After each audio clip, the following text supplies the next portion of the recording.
This again.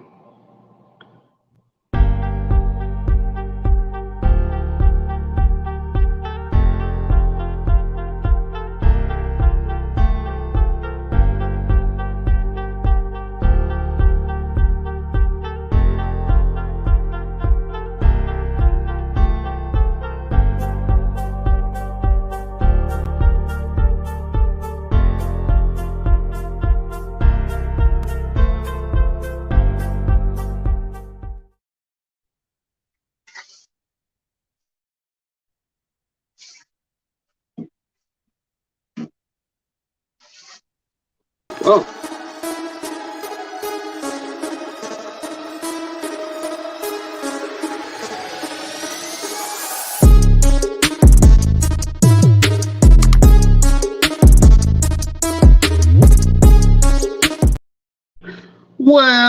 well.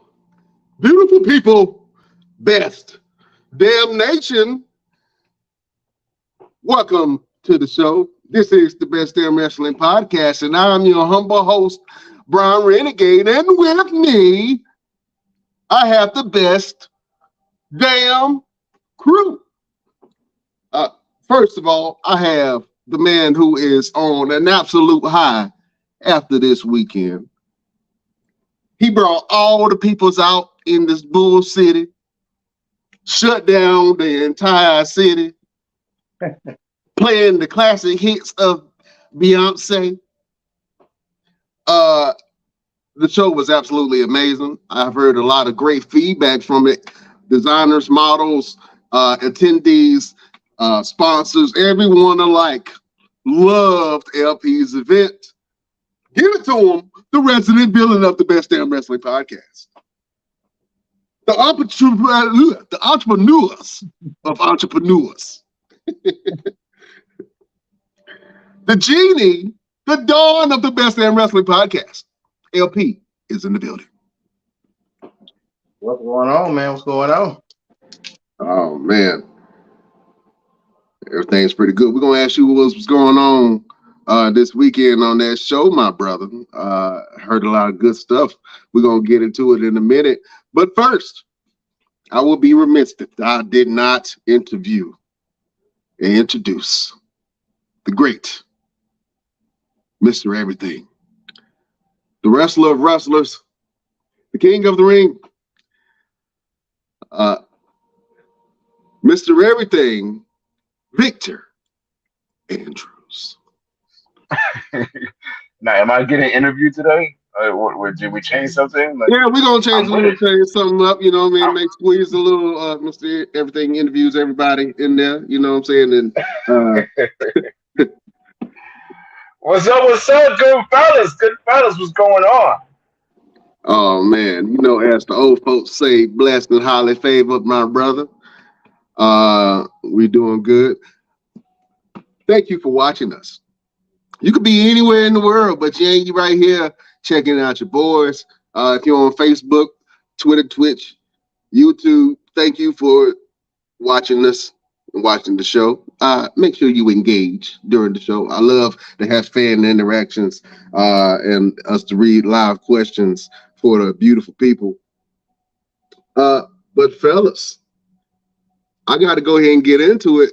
LPZ, tell us a little bit about the fashion show, man, the whole experience from start to finish, putting it on, ending it. I can tell that you're on an emotional high right now, my brother. How was the show? Oh man, it was amazing. It was roughly 400 plus people in the building for it. We had a amazing turnout. The show went well. The show went smooth. With all shows, you got bumps and little bumps here and there, but so I know how to tweak it when things happen. I mean, everybody was happy. Everybody loved the show. A lot of people came to me afterwards, asking me, when's my next show and all that kind of stuff that people ask you when I'm tired from this show. But I've been working on something else already. But yeah, it was a great show, man. I was very pleased. It definitely all my visions of stuff came to light, which was even better. When you create something and then seeing it come to life is amazing. So just all in all, man, it was just a great a great thing, and I still got more videos and photos to post this week. This remainder of the week, I'm posting all Renaissance stuff. Then I'll be back on my photography stuff next week. Oh man, I don't care if you post the Renaissance stuff for the next 2 months, my brother. That's why you're supposed to do it.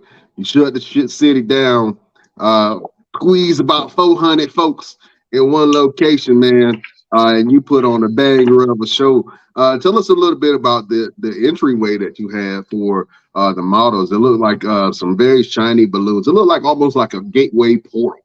You know what I'm saying? Like you took a portal to the beehive. You know what I'm saying? It's funny because that's kind of the idea. I got a thing here that I shoot with. It's called a light box, and it's basically this box I made with lights in it, and you shoot inside the box. Mm-hmm. So when I came up with this show, I wanted to kind of incorporate that in the show and make it seem like the models was coming out of like another universe or another realm. My sister-in-law, she does balloons and stuff, so she came down from New York. She flew all the way from New York just to do that setup for me. So then with the setup and you see the pictures and the visuals, it literally just looked like we stepping out of stuff. So I love seeing pictures from it because I got sketches where you can just see me sketching it out and making sure it's going to work and this, that, and the third. And when it came out, man, it was just crazy. Oh man, that is awesome, my brother. It looked like a very, very fun show. It looked like you had a band up there too, man. I saw the band getting down. Tell us a little bit about the band that you had playing. Yeah, I had the Immortal Sting is the Durham Hillside Marching Band. So on the top balcony, I had the marching band. On the stage, I had a regular band and a DJ. So my music was all played by a regular band and a DJ. The marching band, they did my intermission and they did my intro. But yeah, that's another. Yeah, I was watching Coachella, Beyonce when she performed at Coachella. She had she used a lot of marching music and band, and I was like, man, I should put that in the show. Had no idea what could happen. I just started making posts on Facebook, and people connected me to the right people. And it was in Durham, and it's the Durham high school, so that was even a better connection. Right. And, yeah, everybody loved it. Everybody was surprised. Like people don't normally do stuff that I do in fashion shows. It's normally walking up and down the runway, simple stuff. Mm-hmm. But I'm a creative. We all are creative, and I would get bored, and I wouldn't want to do it no more if I had to keep on doing the same mess. Every show I do has to have a theme, and I got to create something. I got to make it pop a little bit more. From here on out, everything. Yeah, I know that. You come from a modeling troupe, the world of the modeling troupes. You know what I'm saying? So you kind of got a grasp on how to put a show and how to put a production together and add different elements to make it interesting instead of just, skinny models walking down the runway. You know how to put on the whole show and whole production where people are enjoying themselves full circle, man. So that's a great thing. You say you planning another one right now? Yeah, I got a lingerie show I'm gonna do near the end of this year, and then I want to do another show until the end of next year. The next show that I'm doing next year, I want to do a lot with it, so I'm taking the whole entire year off. Well, not taking it off. I'll be doing stuff in between, but I won't be doing. I'm doing one show next year. Trying to keep it to a minimum. Yeah. I'm trying to make. One thing with shows around here, sometimes when it's different, you don't know how people gonna respond to it. So you got to make sure you build it right. Like nobody's done a show with a theme from a music artist. Nobody does that. So even going in, I was like, is this gonna work? Is this gonna work? And then I just put my faith in God and push it and it works every time. God never lets me down on stay focused. Hey man, you putting out the final word already, my brother. Jumping the gun. You gotta wait for the end of the show for that. Oh man, but that's awesome, man. If you guys haven't had a chance to check it out, go to LP's social media, man. You can see everything that he got going on. from the Renaissance Fashion Show. Like I said, it was absolutely great event, man. And the LP knows how to put them on, Jack. You know what I'm saying? So you did your thing. I'm proud of you, my brother. We salute you here at the Best Damn Wrestling Podcast. That was not an easy feat to do, but you did it with grace and poise, my brother, and you represented for the city. You know what I'm saying? So we congratulate you, my friend. All right. Mr. Everything, what's happening, partner? What's going on with you? Man, sitting in this bus, man. So I'm still at work. Well, I just got off, but I figured I'd pull over somewhere so that way the beautiful people can see my beautiful face. There it is, man. You got any wrestling events coming up, sir? Oh man, listen, I'm booked every weekend up until August. Like my schedule is crazy right now, and it's only going to get even crazier because I got some big things, better, big things coming up. But this Saturday I will be in Hamburg, Pennsylvania. Next week I'll be in Charlotte the entire weekend because the 5th, I'm wrestling against Gunner. Okay. So that's going to be really Gunner, formerly formerly known as one of the guys from the Forgotten Sons. I can't remember his name from the Forgotten I Sons. can't remember his name from Forgotten Sons either, but he was an absolute beast on NXT with the Forgotten Sons, man. And then when He they came was. to the main roster, he started doing his thing on his own, and then kind of got lost in the sauce a little bit. But I know he's Yeah. doing his thing on the indie scene, man. So that's a big match coming up for you, man. That's a big solid board. What's your game plan? Knock him out quick and get the pin and go home. That's it, man. I ain't gonna waste no time with this man. He's been doing it all with everybody all over the place. So, and it's for the championship. It'll be the very first square circle championship, match. So Yeah. whoever wins this match is gonna be the first champion of the company. Oh, And nice. I ain't letting him do that. You know what I'm saying? So we're gonna see what's gonna happen. All right, man. Well, whenever that match happens, just let us know, brother. We can go and check that out. That's going to be a big match for you. So hopefully, you pull out the W, bring back the championship, and put boots to asses. Absolutely. Then I beat Victor 3 belts. Three of them. Three bits. All right, my man. Well, we got your back, MC Cataract. You know what I'm saying? We got you, man. Appreciate you. We got you, man.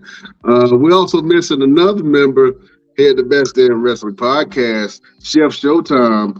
Chef Showtime was out sick, man. So we sending all kind of healing vibes to you, Chef. Waiting for you to come back on the show and cut the food with us, man. So get better, my friend. And then, just engage with us, man. You know what I'm saying? While you watching the show, go ahead and shoot your questions as only Chef can. You know what I'm saying? Well, beautiful people, let's get down to business. It's been a lot of wrestling news and stuff going on, man. Let's go ahead and get to it. Fellas, let's go ahead and start with SmackDown. This past SmackDown has some really good matches on there, man. And it kind of shocked me. For me, be honest with you, SmackDown has been kind of still the last 2 or 3 weeks, just because it looked very similar to Monday Night Raw in a lot of aspects. You have wrestlers going from both brands, and everybody's kind of trying to show up and show out before this draft hits, because it's this every man for themselves. You know what I'm saying? Everybody got to start to look good. And we're going to talk about our top draft picks in a minute, because on SmackDown this coming Friday is when the first half of the draft begins, and we're going to see some things shake up hopefully soon with some of these matches, man. But let me talk about a couple of things real quick. We had the Ricochet and Braun Strowman versus the Viking Raiders. The match itself was a decent match. It was pretty good.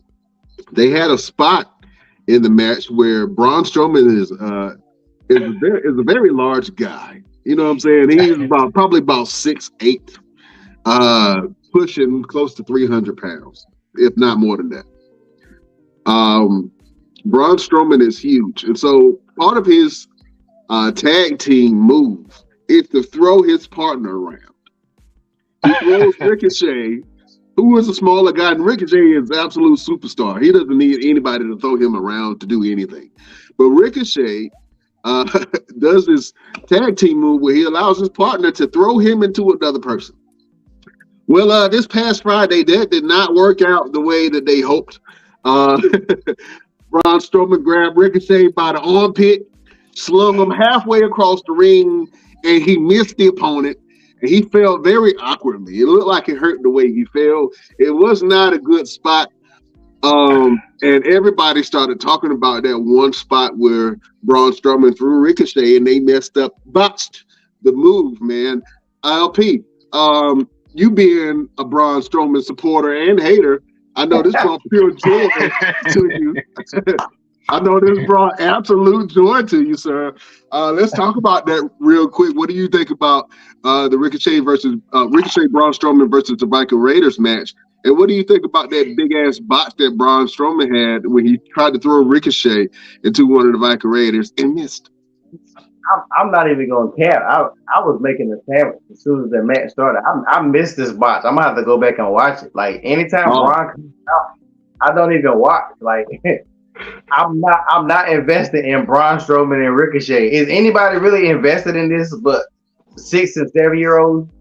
Like, you know they about to have Braun fight. They about to fight each other or get split in this draft. But no, I don't care about the Viking Raiders either. So yeah, I literally said this is a make a sandwich match. So I hate now. I got to go back and watch this. Like then I wish Chef was here. I would have made sure I would have went back and watched it.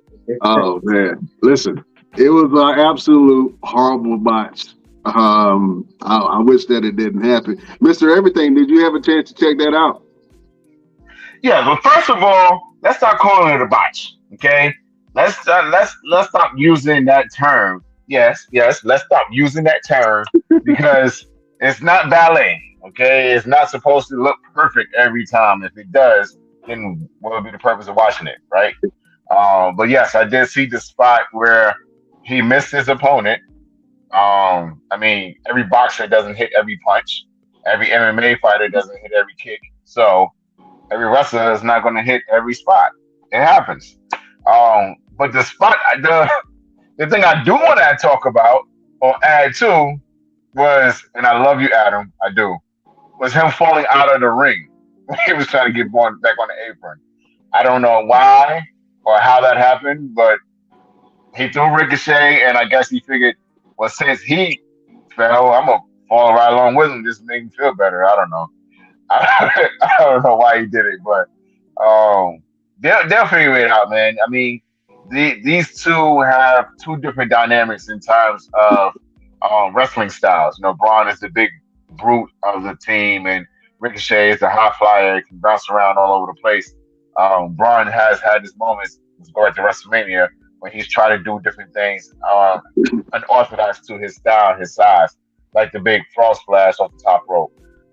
So, you know, they're trying different things, and like I said, everything is not going to work perfectly every time. So hopefully next time they try that spot, it'll work out to you guys' perfection, so you won't call it a botch anymore.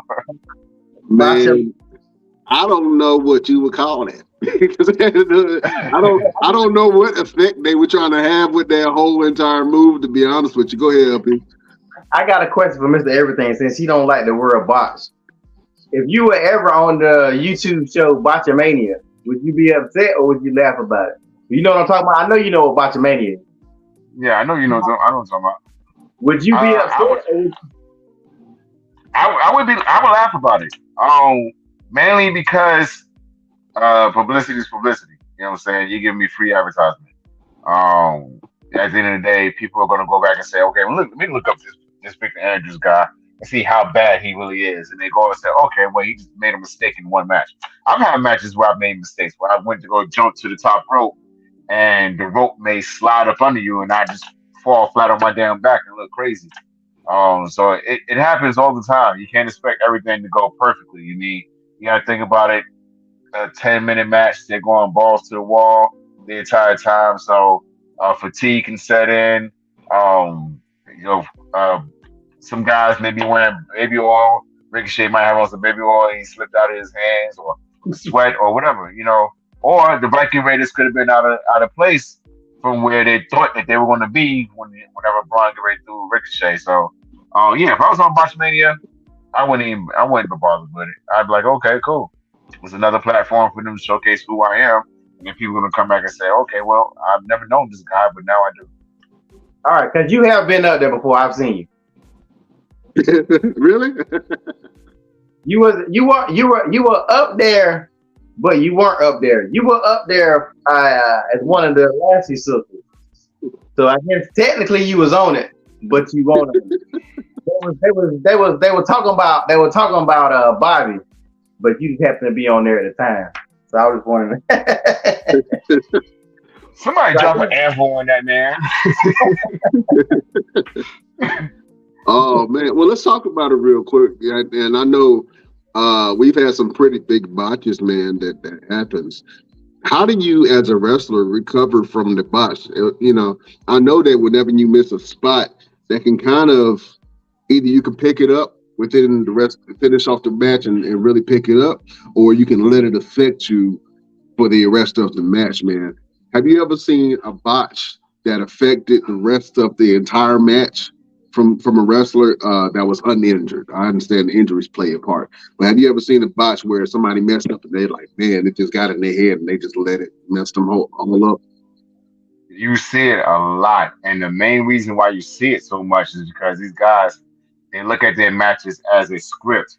And the moment you miss that spot in your script, you just blown the entire, the rest of the match. They try to remember everything, and it's more so of for some guys it's nervousness. Some of them they don't know how to fight, so they don't know how to cover something in terms of you're trying to win a fight. So yeah, you may have missed the spot that you're trying to do, but at least cover it up to where you punch guy, grab him, or something.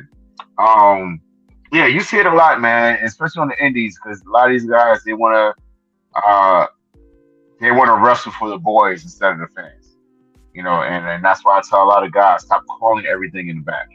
Go out there and feel the fans out. Let them tell you if they're excited about what you're doing, if they're not. So that way that eliminates the situations where you can have a botch or a missed spot or whatever.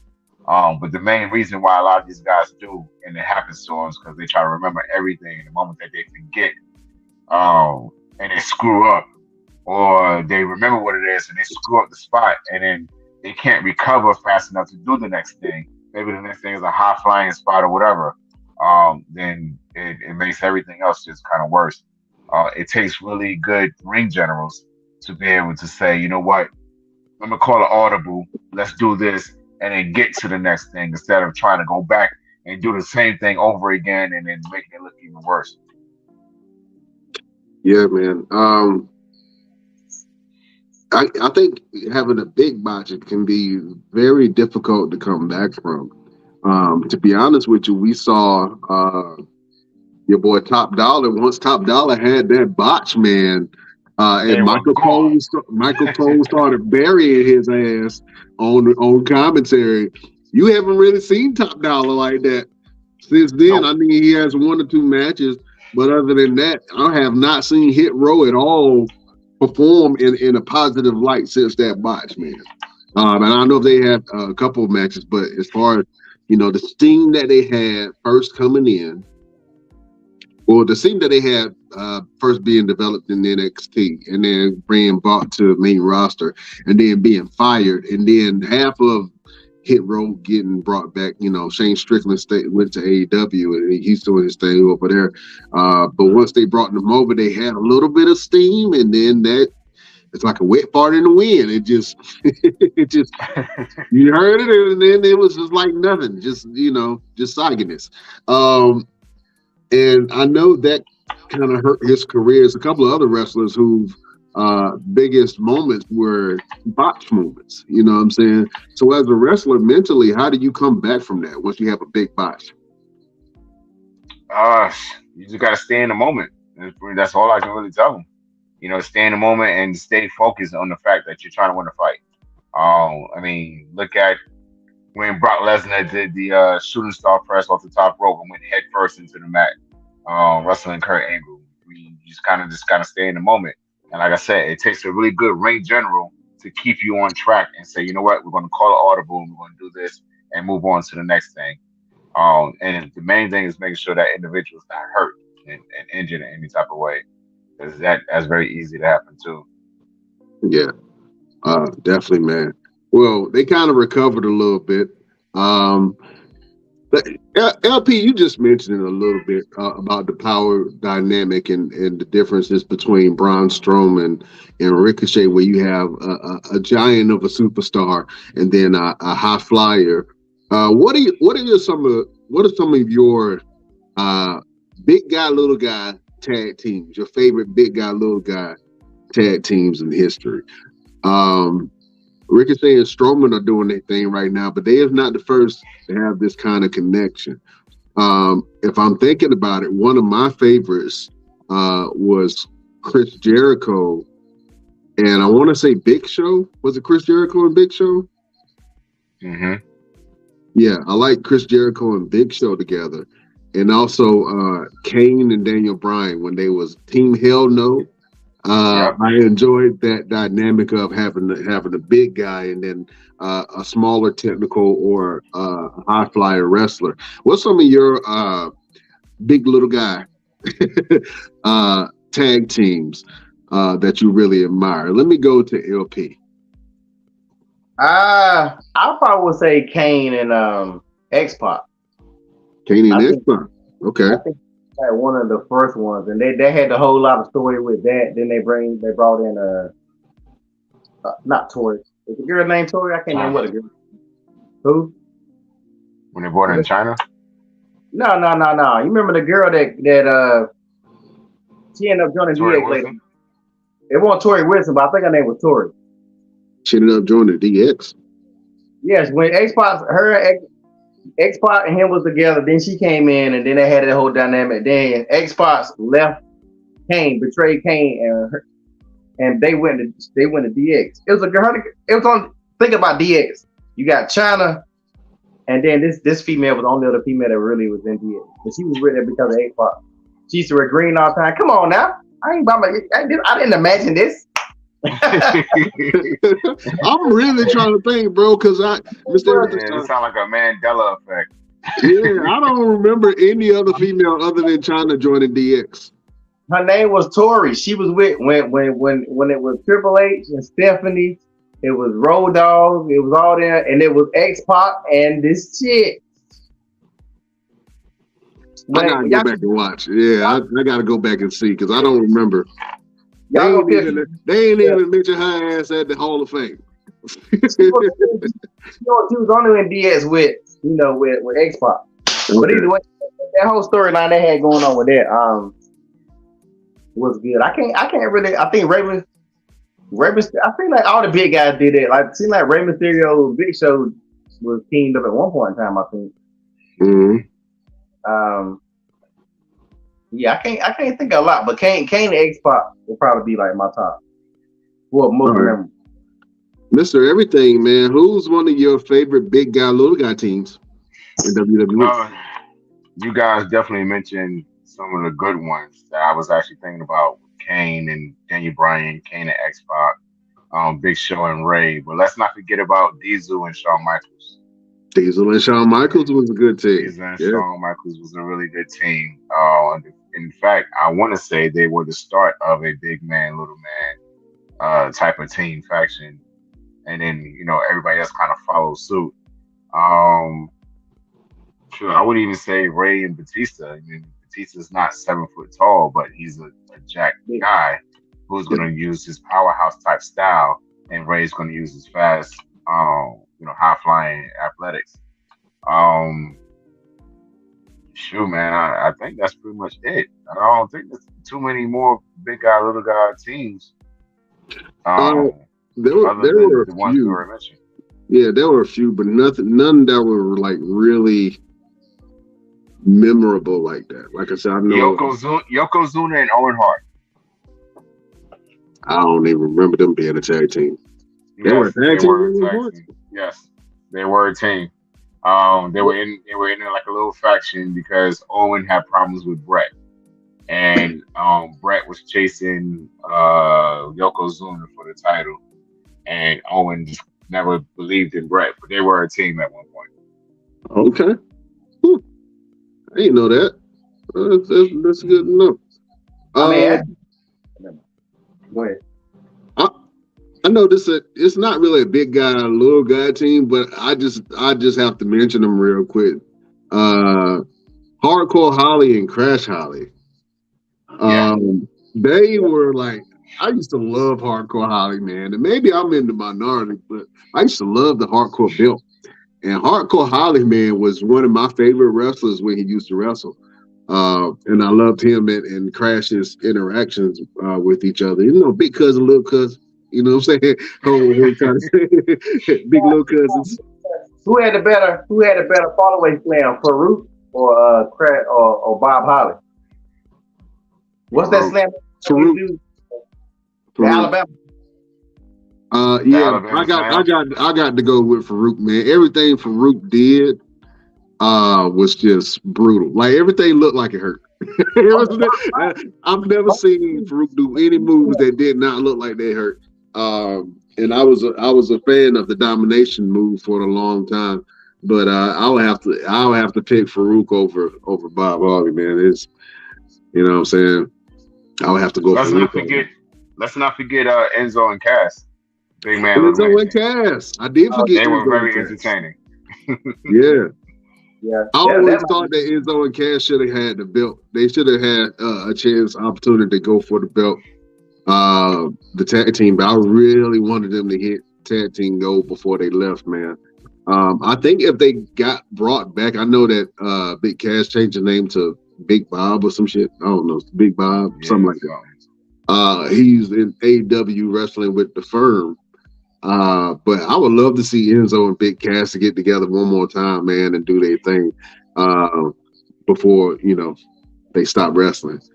But yeah, those are some of our favorite big guy, little guy teams. Best Damn Nation. If you want to mention some of your favorite big guy, little guy teams, just put it in the chat box or go to the page, the BD Wrestling Podcast page, and go ahead and put down who's your favorite big guy, little guy team.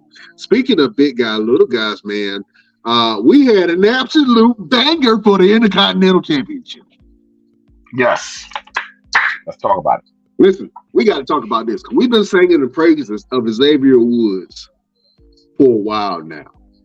And we've been saying how good Xavier Woods is, how when Xavier Woods is in the ring with other wrestlers, he really shows them that he can wrestle. And he even out wrestles some of the top wrestlers. Xavier Woods has some wins over some big names, including Bobby Lashley. But on Friday, he had one of his biggest challenges where he fought for the Intercontinental Championship for the very first time. And boy, he did not disappoint. Xavier Woods put on an absolute clinic. Him and Gunther, like the way Xavier Woods fought, you would have thought he was the same size as Gunther. Straight up. You would have thought he was the same exact size as Gunther. But I want to talk about it real quick, guys. I don't know, LP, have you had a chance to watch the Gunther versus Xavier Woods match?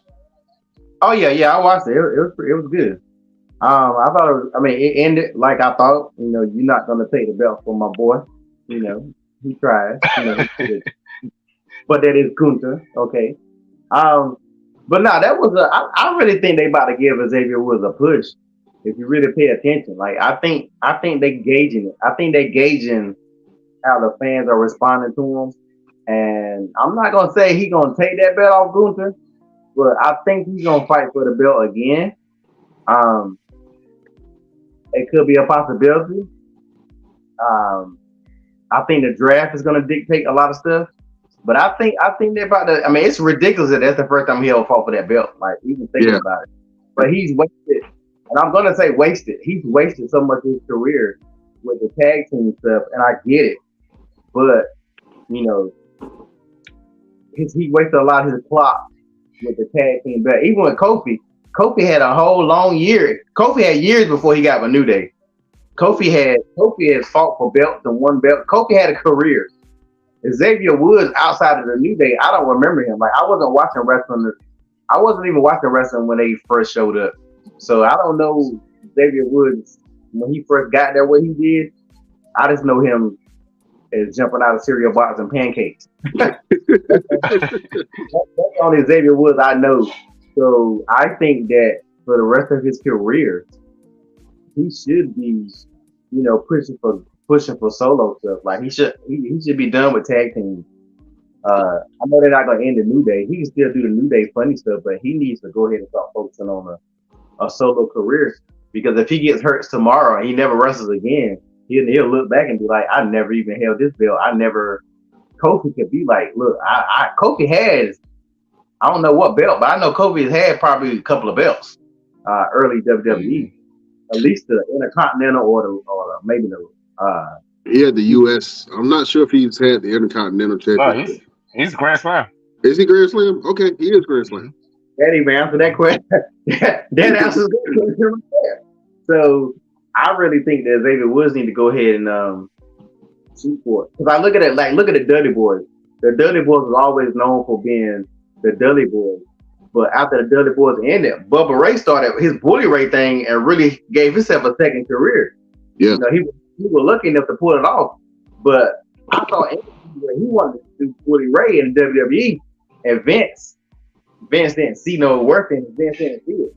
If they would have gave him a chance, Bully Ray could have been another whole JBL kind of guy. Look at JBL. When they got him, when he left the Acolyte, he finally started doing stuff. So I think it's time for them to go ahead and get that guy approved. Yeah, I agree with it, and I think that Xavier Woods, man, first he had some championship contention taste with R-Truth. I know him and R-Truth were a tag team for a while when he first came into WWE before he got with the New Day. And to be honest with you, fellas, I almost kind of feel like the New Day is dead. You know what I mean? They don't have the same appeal like they used to. I don't know if they need to switch something up or try something different, but I'm really starting to feel like the New Day is fading out. And once the draft happens, we don't know if the New Day will still be together. If Kofi is on one show and Xavier Woods is on the other show, and Big E ain't even wrestling right now, where does that leave the New Day? I felt the New Day ended when Big E got hurt. And Big E, it's not like he's still laid up in the hospital bed. They could at least brought him back as a manager or something. Like he could have still done the skits. I've never understood why he's not back, because I know he did some stuff during WrestleMania weekend. So I don't understand that. Maybe Mr. Everything can speak on that, but I'm just like, I understand he's not wrestling, but he could do something to keep them relevant, because he's the heart. He was the heart in New Day. Yeah, absolutely. He was the heart of the New Day. But this match between Xavier Woods and Gunther, if they do not push Xavier Woods, or at least give him more TV time or more wrestling mat time, man, after this match, I don't know what's going on, because Xavier Woods pushed Gunther to his limits. Even after the match, Gunther looked at him like, oh my God, why ain't nobody telling me about this dude? You know what I'm saying? He underestimated Xavier Woods, and Xavier Woods almost pulled out the win. I don't know how true of a fact that statement I just made was, because I know it's absolutely false. Gunther is going to hold that belt for a while, but Xavier Woods definitely put him through the ringer. In ring style, real quick, Mr. Everything, what did you think about Gunther versus Xavier Woods in the ring, man? How did you enjoy some of the footwork and some of the moves that some of these guys were doing in the ring? And the start of the match was kind of a little bit all over the place, as it should be. Like I said earlier, it shouldn't look like it's robotic and choreographed and all that. So it should like a clash of two styles with Xavier Woods and Gunther. And it told a story. It told a story that I'm not sure about you, you're not sure about me, and we're just gonna figure things out. But then as time went progressed in the match, you start to see everything kind of unfold, and you start to see like Xavier was giving Gunther the business. You know, he was letting him know like, yeah, I'm here, and y'all gonna take this serious. And I think that's what Xavier was is missing. Is missing that seriousness. Everybody from the New Day had that moment where it was like, all right, you're gonna take me serious because I want that title. When Coffee was going for the WWE title, he stopped all the booty shaking, the laugh, the jokes, everything. He was like, "Yo, you gonna take me serious because I'm getting that belt." And Mhm. people started taking him serious. Same thing with Big E. He did his jokes, and then once people started looking at him, he was like, "Look, when you look at me, you're gonna take me serious." You know what I'm saying? Like I'm not just Big E and going around and gyrating and pretending like I'm swimming in the ring. No, I'm Big E Langston. Like let's not forget that part. Oh, and Xavier Woods is going to have to do the same thing because when he was in NXT, he was Austin Creed, and he was out there getting busy. When he came to the main roster, he did a little stint with R-Truth, and then he had that little seriousness when he started the New Day. Let's also remember that he went and recruited Kofi Kingston and Big E on TV and said, "Look, they're not really taking us serious. Let's give them a reason to take us serious." Of course, it progressed to them, acting like fools and clowns, and it worked for them. But now it's got to be a moment where Xavier's going to say, "You know what? I want that belt, and you're going to take me serious, and I'm going to take that belt from you." And that match was the start of it. That was the spark of the wildfire for them to say, "You know what? Let's give this man a chance. Let's see what could happen." I mean, what's the worst could happen? You give him the belt and let him be a transitional champion. You can do that, or you can give him the belt and let him get a good run. I think they tried to see how the fans would react when they gave him the King of the Ring, but again, it was more so he was still being comedic rather than being serious. So once he started going for a title on singles reign, like you said, the New Day isn't here. Kofi's, taking some time. Big E is still taking some time from his neck injury. He says he's good. He said he feels great. But a neck injury is something to not take lightly. So they have to keep letting him know, let him take his time. You don't want him to come back as a manager because then people will look at him like, okay, well, when are you going to get in the ring? When are you going to get involved? And they don't want to tell a story of the possibility of Big E turning on New Day because he's watching them either win all these titles and he's not involved, or he's watching them lose all these matches and he's getting disappointed. So they're going to keep him off TV until they can actually bring the three together, and whatever happens from there happens from there. Mm. It's very interesting, man. Like I said, with this brand split, I don't know where Xavier Woods is going to be placed, man. I wouldn't be mad if Xavier Woods went back to NXT, and I thought that he was going to stay down there with Kofi for a little bit. They did the tag team thing for a little bit, and then they lost in a tag team 3-way turmoil match with Pretty Deadly and Gallus. Gallus. I was about to say Gallus. I was about to tear that all the way up. With Gallus. The Gallus boys are now currently on top in NXT, but I thought Xavier Woods and at least was going to stay in NXT to try to see if he can get a title belt of some sort. But wherever Xavier Woods lands, man, I hope he continues to test people. And I know a lot of people underestimate him, but Gunther, man, after that match, he will not underestimate Xavier Woods again because Xavier Woods put on an absolute clinic.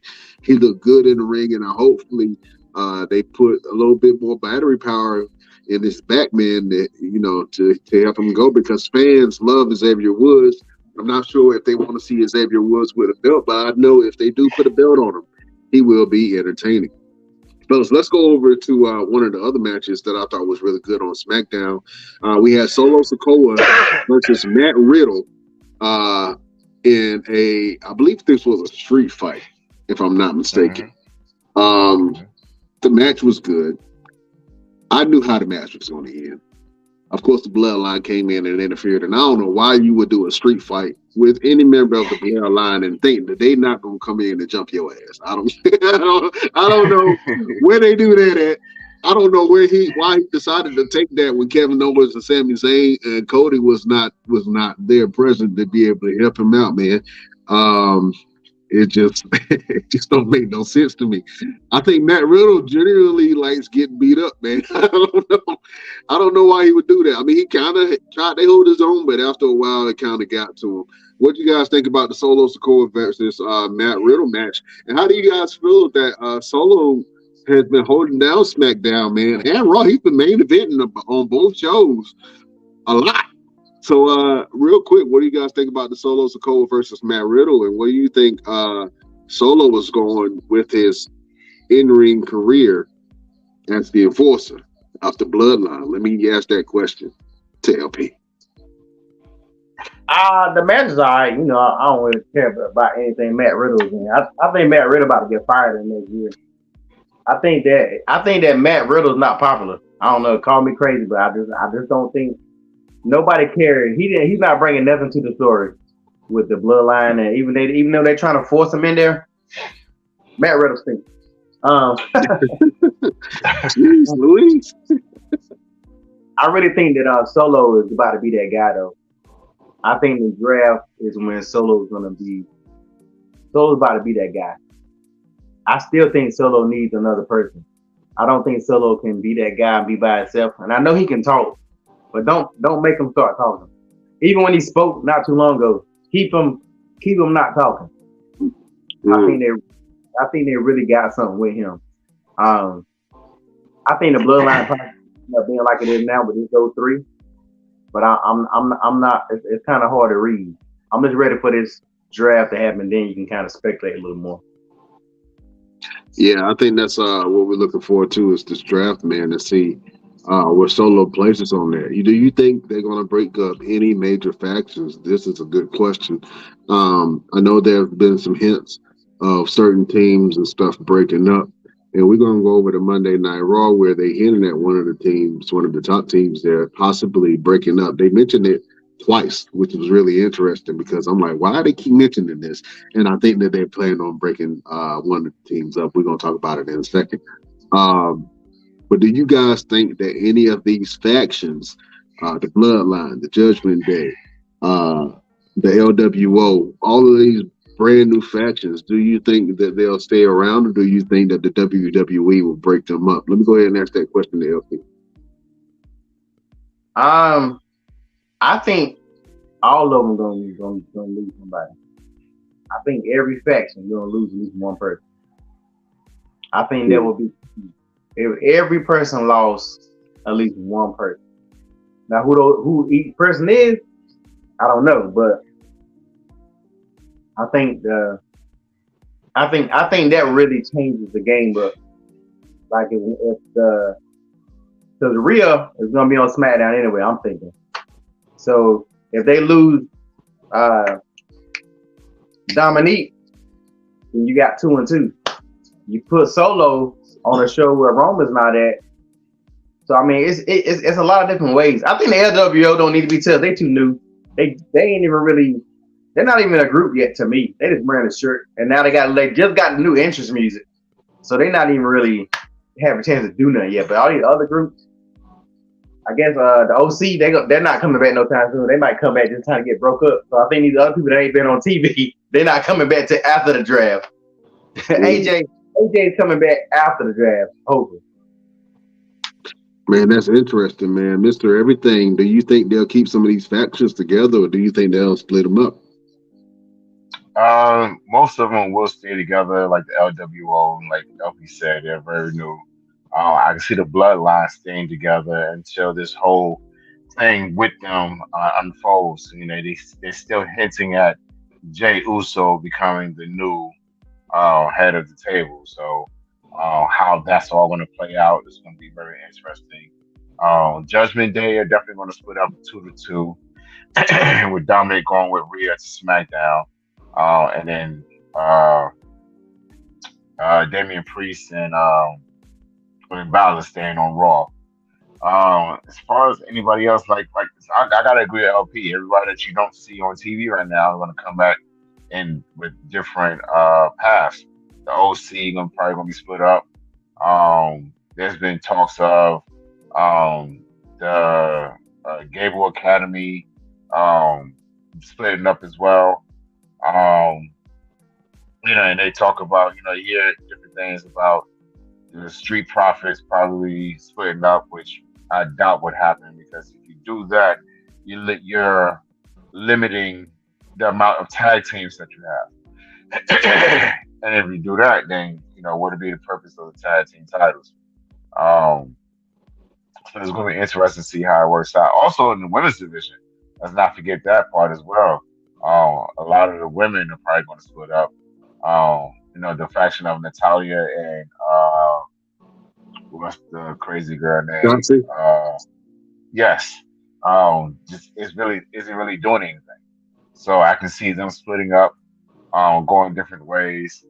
Um, Actually, I really see Raquel and Liv splitting up after losing the tag titles because they're really not doing anything as well. So you got to look at who's actually making noise out there and who's not. And yeah, you got the tag titles, but that don't mean that you're doing anything. So it's gonna be interesting to see how everything plays out. Yeah. And let's go over to Monday Night Raw since you mentioned the Street Profits, man. The Street Profits were facing Shelton Benjamin and Cedric Alexander, formerly of the Hurt Business. Um, the match was it was okay. But you just alluded to the Street Profits possibly breaking up, and on Monday Night Raw, they kept mentioning that for some reason. I know Kevin Patrick, he mentioned it at least 3 times. Like, the Street Profits might be breaking up. I don't want to see it, but if they do, I hope that Dawkins joins some type of a faction. And I think Montez Ford should really go at it alone and really see if he can stand on his own too in singles competition. I know the fans are clamoring for it. I can see that he's ready and prepared for it.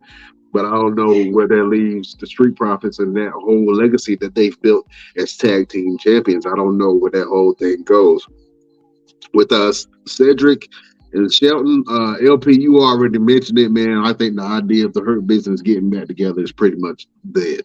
That's that's pretty much dead. They had so many opportunities to bring them back and to reform them to make them look strong and actually have real competition with the bloodline, but for some reason they are not pulling the trigger on that. And I don't understand it. So I don't know where Cedric Alexander and Shelton Benjamin is going. I don't even think they care. But I don't want to see the Street Profits break up at all. That's one of my favorite teams, man, and I hope they stay together. We also had Cody versus Finn Balor, which was a hell of a match, man. Let's talk about that real quick. LP, what did you think about Cody Rhodes versus Finn Balor on Monday Night Raw? Can you hear you? You're on mute. You're on mute, LP. Yeah, I thought it was a good match. I knew Cody was gonna win because Cody losing now makes no sense. But it was a real good match. Both of them been putting in some good work. Cody's, he stayed wrestling. I mean, one thing you can say about him, he's been busy, and Finn Balor as well. I mean, if you look at the last couple of weeks, Judgment Day and the Usos with Solo Sikoa have kind of been running both shows too. If you really look at it, like Judgment Day, they've been a huge part of these shows. Mm-hmm. So yeah, I guess it's gonna be interesting to see. I actually almost want to retract what I said about the Hurt Business because we got a Spanish faction. We got a Judgment Day who act like they Spanish. We got female factions, but we got all these factions, but we ain't got a black faction. Come on, I think black fans need to start going to Twitter and really start making a noise, and then I think they'll be like, damn. You know what I'm saying? I think if a lot of black people, black wrestling fans, because there's a lot of us, start being like, yo, y'all tripping. The Hurt Business held it down. They was the greatest faction. And y'all ain't gonna get them a run. Y'all got all these, everybody got a faction. They got like 30 factions right now. And we ain't got no black faction. Stop it. Like, I think that's if I can get a Triple H here right now, that's the one thing I would tell Triple H. Like, bro, you can't not have a black faction right now. When you have one of the best factions ever, which was a black faction during the pandemic. Like, let's speak on that real quick, LP, because you brought up a really good point. During the whole COVID era when the Hurt Business was put together, they were one of the best factions in years. And the reason why I say that, because they had the tag team titles and the World Heavyweight Championship at the same time. Almost a mirror reflection of what the Bloodline has been able to do. I think and you've said it before, but I think if the Hurt Business was still together, then I don't know how long the Bloodline would have been dominant on top if they had the Hurt Business as a faction opposed to the Bloodline. I really wanted to see that interaction, and I thought they were going to do something with MVP, Omos, and Bobby and the Hurt Business. I've heard on a recent interview that Bobby said that he still wants to get the Hurt Business back together. He still sees money. He still has hope that the Hurt Business will get back together, and I think we all want to see it. And you're right, LP. There's not really any black factions. And not that we have to have a black faction. I mean, I think people are scared about that. We do. I think people are really scared about that. You know what I'm saying? Because it's. I think they have a real fear of a black faction, bro. And I think the Bloodline is a mirror image of a black faction, even though they're Samoan in a way. But I don't know how they feel about a bunch of brothers getting together and dominate in the wrestling world. I mean, when the Hurt Business got together, that's what they were doing, and that's what they were poised to do until some of the internal problems started happening. But what you think, LP? Go ahead. So what you about to say, my friend? First of all, the Hurt Business was the blueprint of your ones and the twos and all that mess. They stole that from them. Okay, that was Living Single and Friends all over again.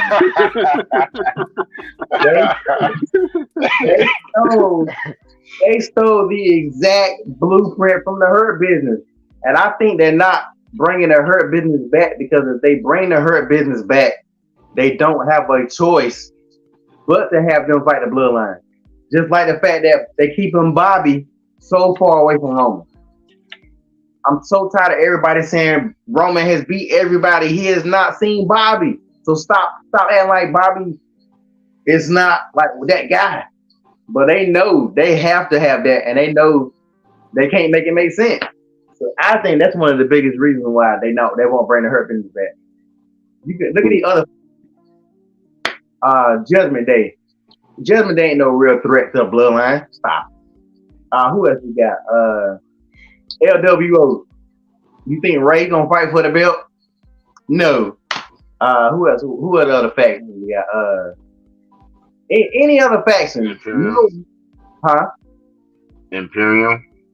Imperium, but I don't think Gunther's ready yet. So that's not. I don't think they're ready for that yet. But Gunther gonna get a push before Brock. I mean, not before Brock, before Bobby.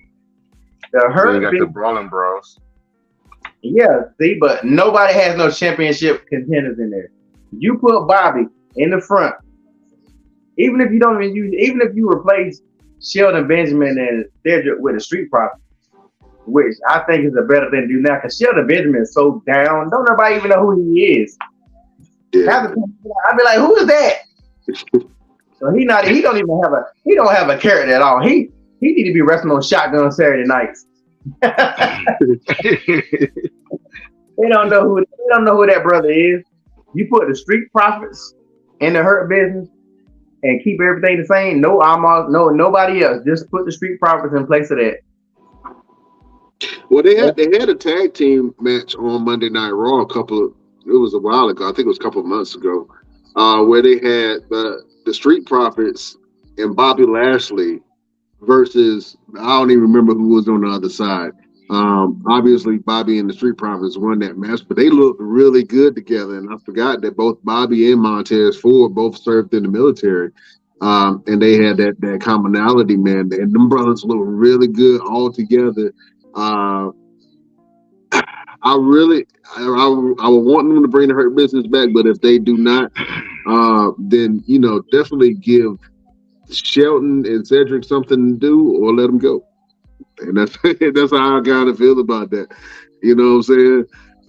I don't know if you're planning to talk about it yet, but I can't believe we haven't started with the biggest news in WWE last week. And I was gonna get to it. You know what? When you said that, I was thinking about that, and I got to go ahead and mention it, man, because I know I'm a little late on it.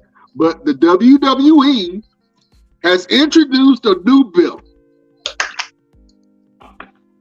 the World Heavyweight Championship belt. It's best for business, man. Triple H came on, and he was kind of talking shit about Roman. He shitted on Roman. And he was kind of squatting on Roman. And he was like, look, Roman Reigns has done something which I probably would have done myself if I was champion. He wrote himself into a contract where he does not have to defend the belt that many times throughout the year. Smart. Because if you are champion and you want to stay champion long, the thing that you do not want to do is have a match every week. Mm-hmm. You do not want to have a match every week. Roman has made himself a main event player. Point blank, period. Whether he's a champion or not, he is main event material each and every time. So Triple H kind of like squatted on Roman and was like, hey, we need a fighting champion. We need somebody that's going to be able to hold this down. Obviously, wrestling lesser dates is great for Roman, but it is not good for us, and it is not good for business. So they have unveiled this brand new WWE World Heavyweight Championship. We're old school with it, with the gold. You know what I'm saying? The gold with the designs and all the stuff on the front. The belt is pretty. It's a beautiful belt. Don't get me wrong. And obviously, it has tongues wagging in WWE of who's going to be the first person to hold this belt. I saw Finn Balor look at the belt. I saw Seth Rollins look at the belt. Fellas, with this news breaking and them being able to have a brand new champion juxtaposed to Roman Reigns, who do you feel like should be this new World Heavyweight Champion? Let me go, Mr. Everything. All right, so the very first WWE World Heavyweight Champion is going to be Mr. Everything, Victor Andrews. That's right. I'm going in there, I'm taking the belt, I'm walking out, and then they're going to be like, oh my gosh, who was that? What happened? And then it's gonna be a spectacle. It's gonna be a spectacle. And on the serious, if they're not gonna do Cody and Roman, chances are it's gonna be Cody as the new WWE World Heavyweight Champion. It only makes sense as of right now. There's really nobody else that's at a main event level in terms of storylines. In terms of how they're pushing people. I'm not saying that in terms of talent, but in terms of how they're pushing people, the only one that makes sense right now is going to be Cody. If you're not going to put the WWE Undisputed Universal Championship on him, then you have to give him the World Heavyweight Championship. Cody is that guy who would say, nope, give it to somebody else first. And if they do that, it's either going to be Seth Rollins or it could be somebody unexpected. I mean, we could get, caught off guard. We could get hoodwinked, sidewind. Anything could happen, man. It's wrestling. It's WWE. It could be Bobby Lashley. You never know. But it's going to be interesting to see. In fact, and this is a question for later, but who was the last World Heavyweight Champion? The one before that they got rid of the WCW World Heavyweight Championship. Who was the last one? One in the the Rock. world. Let me see. I think it was okay. If we're going back, I think that the first unified champion was Finn Balor, and I think he unified the belts. The champion who was before Finn, I want to No, say the Chris first, Jericho. first one was Chris Jericho. I want to say Chris Jericho. Um, I want to say he was the last one before the belts were unified by Finn Balor, and then after What do you that, mean the belts were unified by Finn Balor? Finn Balor was the first unified Universal. heavyweight champion when they unified belts the first time in the early 2000s. You talking about when they No, I got thought rid he of was the first. I thought he was the first Universal champion. Yeah, Finn Balor was the first Universal champion. But Not unified. But it was both belts, though. Both belts were combined, and that's how he became the champion. We gotta go back and look at that up because I do remember Finn Balor unifying those titles. He was the very first one. He was in a match with him. I think it was him, Chris Jericho, and somebody else. I gotta go back and look at it. But are you sure? Are you think talking so. about the right Finn Balor with Finn Chris Balor. Jericho? Yeah, Finn Balor. it was like a 3 or 4 way match. Finn Balor, and he had to give it up because he got hurt. He never lost. He had to give up because he got hurt. You don't remember that? Yeah, it was him and Seth. It was him and Seth Rollins. No, it was like a 3 or 4 way match, and the winner of that won the unified titles. Finn Balor was the first one to win that. But you said it's a Universal, and it's him and Seth Rollins, and he had to give up the belt right after that match because of the power bomb onto the barricade. Maybe I'm going a little further back than you. I'm going a little further back. I'm going back when Chris Jericho was still in WWE, and I don't truthfully I don't remember Finn Balor ever getting in the ring with Chris Jericho. He was the first unified champion. I don't know if it was Universal or Unified, but it was one of them. Anyway, that's I can't remember the first world heavyweight champion. I can't remember the last person that held that belt, to be honest with you, before they switched it over to the belts that they are now. Let me go to LP, man. LP, who do you think is going to take the world heavyweight championship on either SmackDown or Raw? I'm not sure what brand is going to, but who do you think is going to take this belt? It's hard to say because you won't know until where they decide. I think they send Roman. I think Roman going to Raw. So if Roman goes to Raw, then I would say they're about to start pushing Gunther. But it's hard to say because you don't know who they sending to SmackDown yet. So I think it's between giving Gunther a push, Bobby Lashley, Seth Rollins. I hate to say it, but possibly Brock. Those are only ones that really can carry the belt and carry the show. I don't see nobody else. Was that Cody? No, because it wouldn't make sense to give it to Cody. Cody needs to take that belt off Roman. And I think they're retiring one of Roman belts. Roman's not going to walk around with 2 belts. That looks stupid. If Roman still got 2 belts and they got another belt over here, which is supposed to be on the same level, it's not on the same level. That's a complimentary belt. So Cody has to still beat Roman. I see what you're saying. What if Cody wins that belt, right? Then who Roman gonna fight for the next couple of months or whatever? Cody has to finish that story. So it has Jay Uso.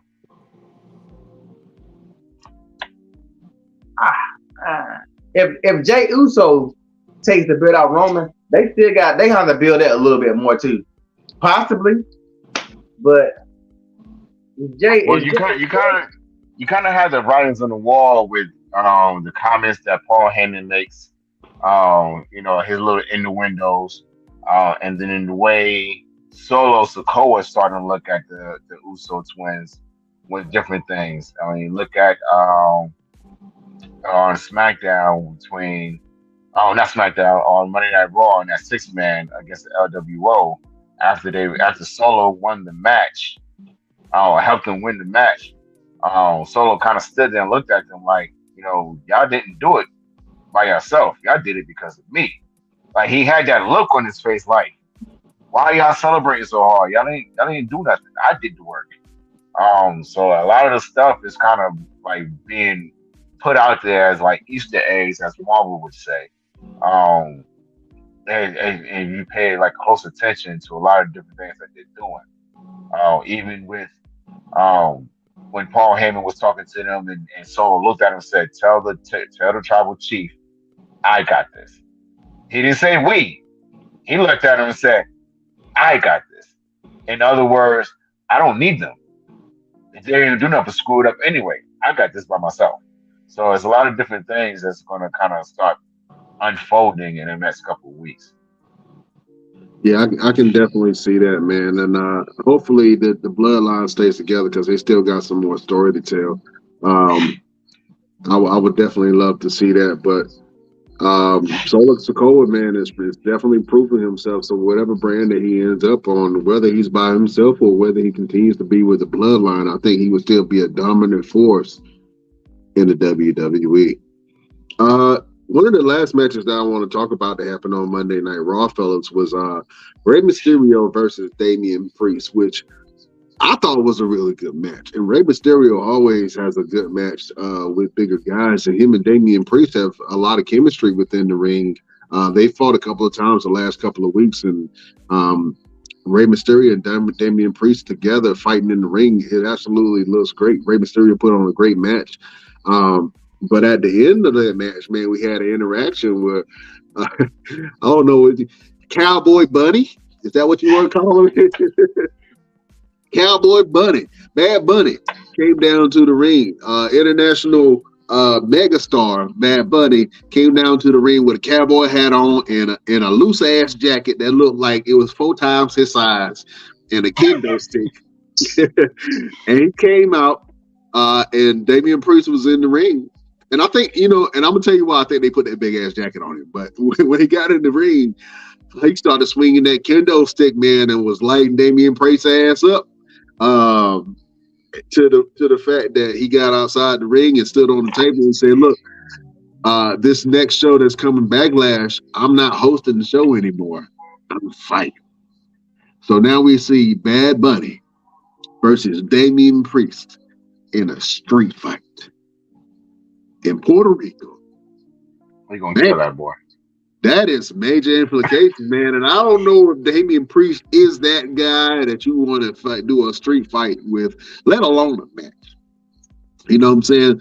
I've heard some interactions with Damian Priest, and he said he went at the Royal Rumble when he came into the match. He was guns blazing and hitting everybody, and then he got to the back. And surprisingly, Sheamus and Drew McIntyre was like, "Hey man, you came out hitting kind of hard, bro." It was like, why you come and hit me that hard for? You know what I'm saying? It was like, man, I didn't know that. The adrenaline was running. But I know that this match with Bad Bunny, I know he's going to take care of Bad Bunny. But I would be remiss to say that Bad Bunny is not going to get some war wounds after this fight, man. And you talking about a street fight where weapons are legal? This is going to be interesting, man. Let me see if you guys are interested in this fight in Puerto Rico. LP, what do you think about Bad Bunny versus Damian Priest at Backlash? I have zero interest in it, man. I'm more about what happened to my Christmas present in 1985 that my mama didn't get me than I am in this match. Like it has, everybody knew it was coming from the gate. I would have been more interested if it was Dom. If it was Dom, it would have been more interesting. But I think that Dom is not good enough to protect Bad Bunny, so they had to do it. I think they wanted to do that, but Dom will get Bad Bunny hurt, and he won't be doing no more Coachellas. Yeah, I can definitely see that. Yeah, this match it's gonna be whatever, but yeah, I have zero interest in this. I'm sorry. Oh man, Mr. Everything, maybe you can bring a little bit of light to the show, man. What do you think about Damian Priest versus Bad Bunny at Backlash? This match is going to surprise LP, and I'm gonna tell you why. Damian Priest and Bad Bunny are good friends, and in professional wrestling, when you get in a match with your friend, you go a little bit harder because you know that you're friends. I've been in matches with guys that I've been good friends with, and we go out there and try to kill each other because we know we're going to take care of each other.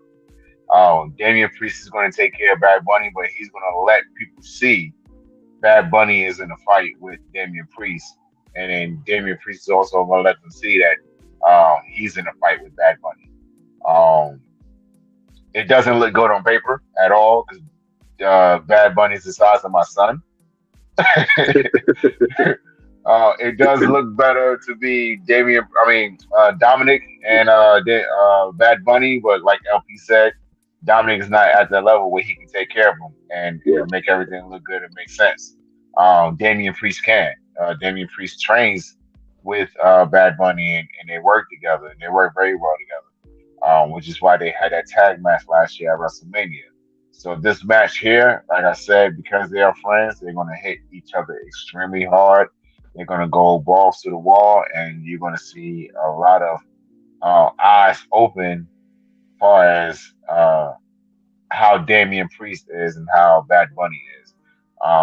Where it goes from there as far as Bad Bunny, I don't know. I mean, because he's not at the level to where he can have continuous matches yet, and it looks good or makes sense. It only makes sense for, and if you think about it, he's been in a match with Damian Priest since he's came to WWE. That tag match, Damian Priest is there because he can guide him.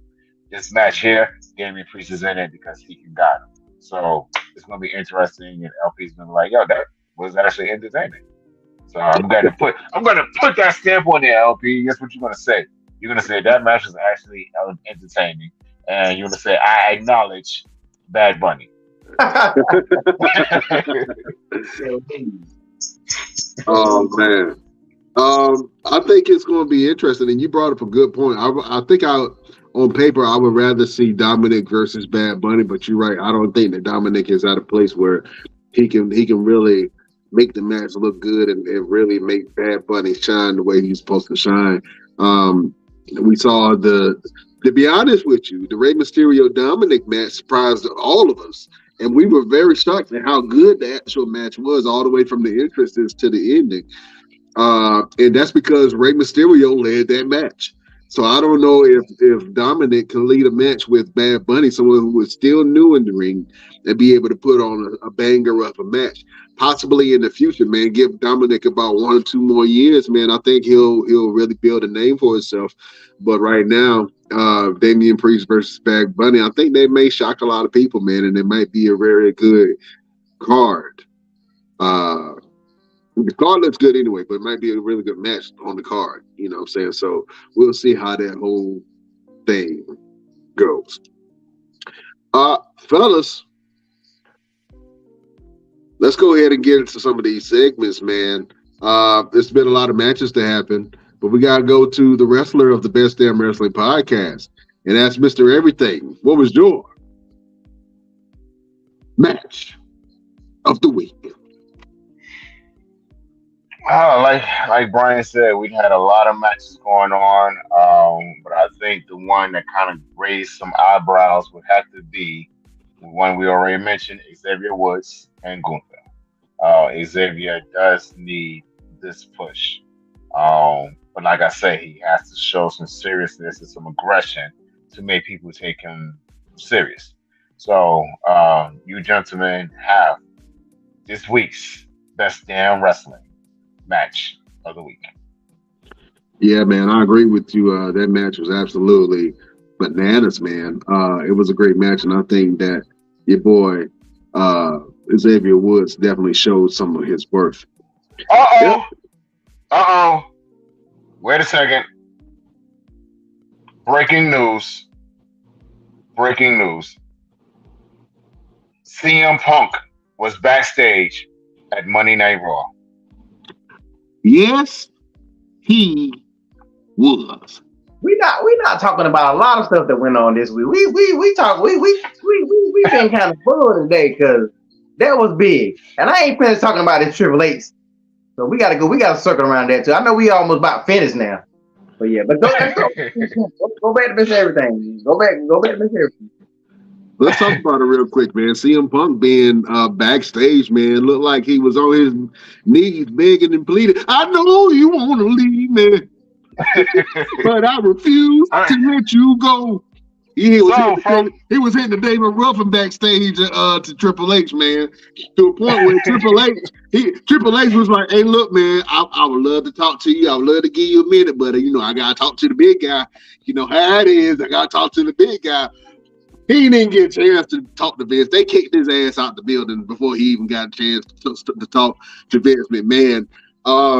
It looks like he's trying to get a new home, and maybe all that stuff he was talking about WWE, he's kind of starting to backtrack a little bit. And that is huge news for him being backstage. What are those implications? Let me go LP. What do you think are the implications behind CM Punk showing up on Monday Night Raw and wanting to talk to the men in charge? I think it was done on purpose. If CM Punk wanted to get in WWE, I'm pretty sure he can reach out to them boys from cell phones or whatever.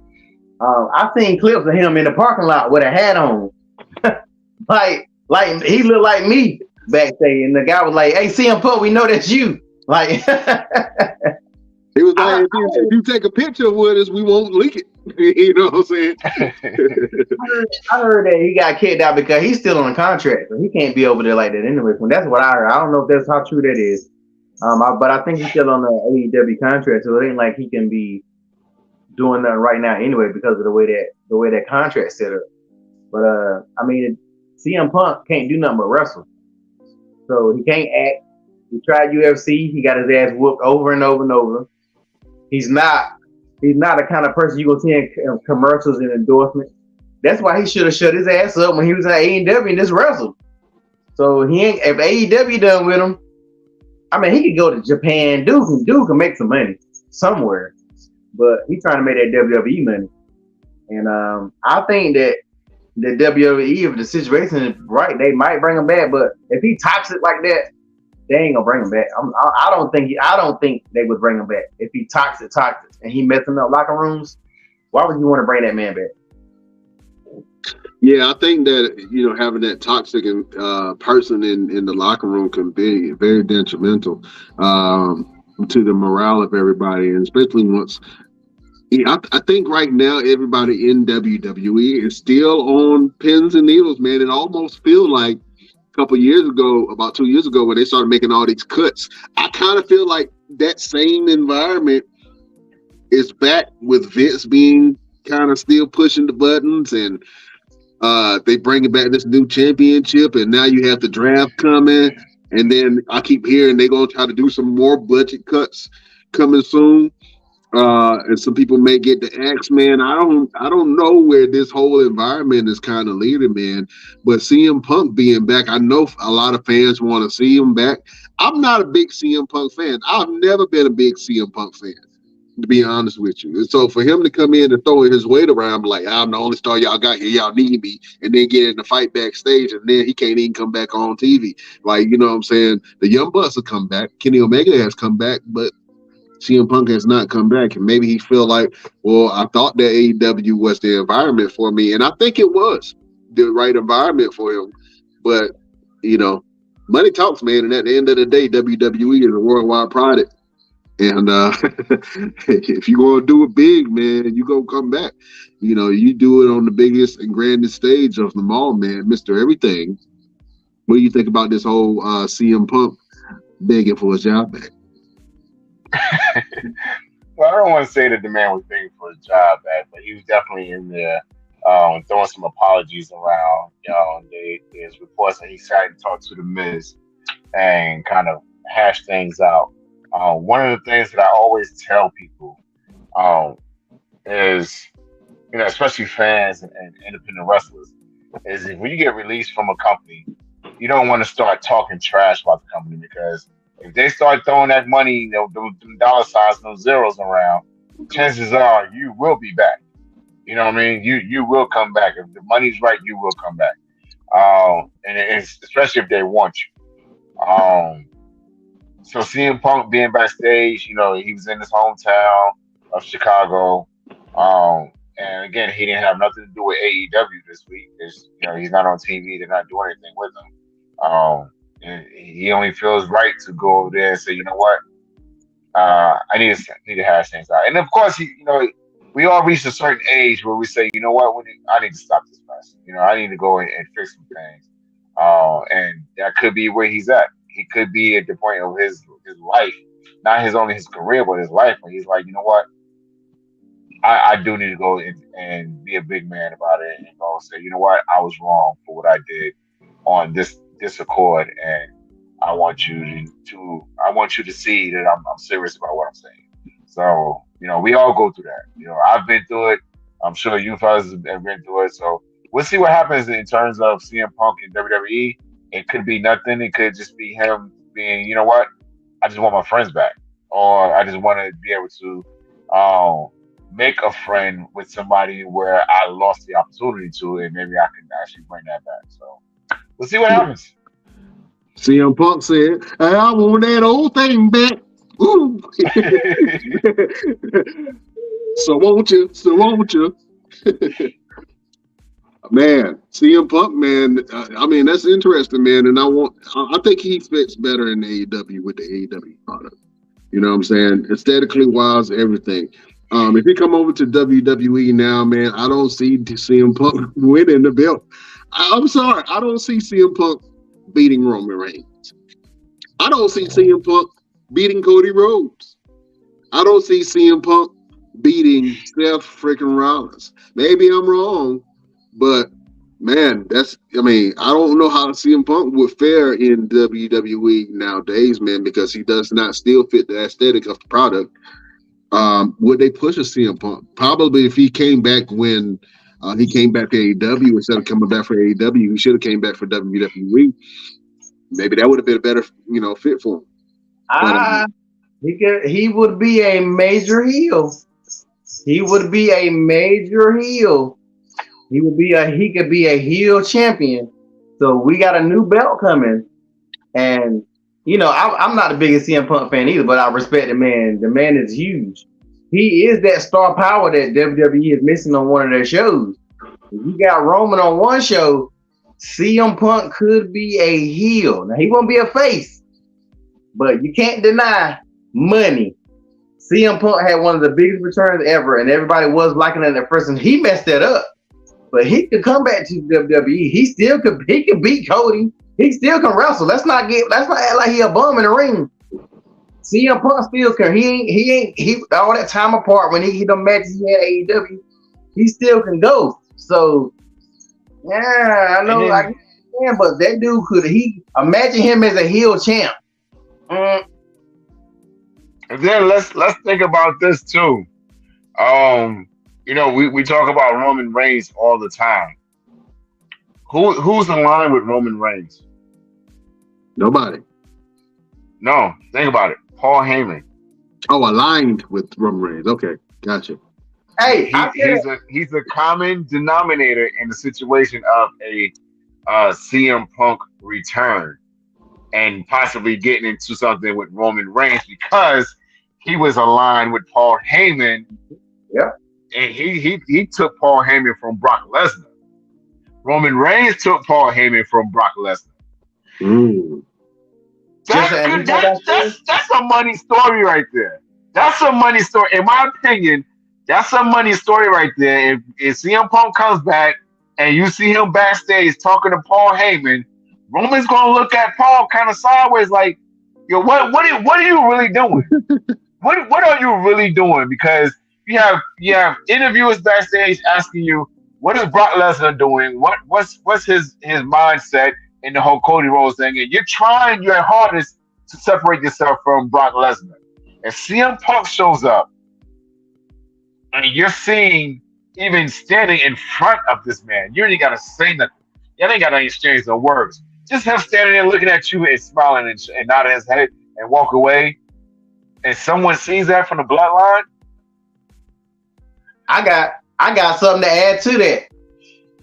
What if, and nobody has said this, what if Paul Heyman gets drafted? Paul Heyman, they haven't really spoke on, before anybody could get drafted. What if Paul Heyman get drafted one way and Roman is over there by himself? Paul Heyman is struggling, blah, blah, blah. And Paul Heyman, like, look, I got something for y'all. Doo-doom, doo-doom. That personality song hit. Yes. That damn Yes. blow up. Blow Man, up. I would lose my mind. I'm gonna tell you, I would lose my LP. You're the guru, and you're speaking the truth there, brother. And I hope the truth set us free. And I'm not talking about our truth. I love you, our truth, but I'm not talking about. I'm talking about what the guru has predicted is going to happen. It's going to be crazy, and I hope I'm backstage to see it because I want to feel that electricity. Man. Brian don't want to admit that it's actually a good pop. And it could be a pop. I don't want to admit that. You're right. You are completely right. I don't want to admit that. I don't want to see this dude come in and blow up over his knees like Shane McMahon did, bro. I don't know. I'm not interested in seeing all of these old guys come back and try to compete. I'm just not. I mean, maybe, like I said, he came in AEW, one of the loudest pops I probably heard.